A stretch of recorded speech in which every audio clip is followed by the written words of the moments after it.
আল্লাহ কখনোই কোনো জাতির অবস্থা বদলান না যতক্ষণ না সেই জাতি নিজেরাই নিজেদের অবস্থান বদলান।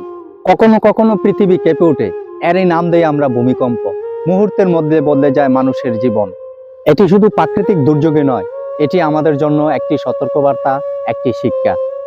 আল্লাহ তো বলেন, আমি মানুষকে ভয় দেখাই যাতে তারা ফিরে আসে আমার দিকে, কল্যাণের দিকে।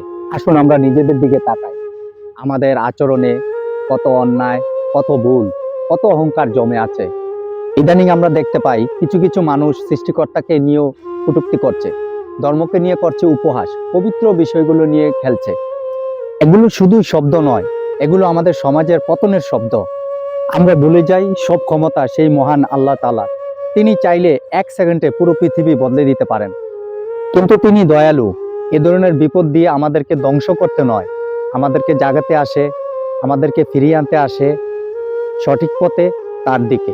আর যদি আমরা নিজেদেরকে একটু বদলাই, একটু নম্র হই, একটু সংযত হই, একটু তওবা করি, তাহলে আল্লাহর রহমত আমাদের উপর আবার নেমে আসবে। চলুন কটূক্তির পথ ছাড়ি, ভালোর দিকে ফিরে আসি, মানবতার দিকে ফিরে আসি, আল্লাহর দিকে ফিরে আসি।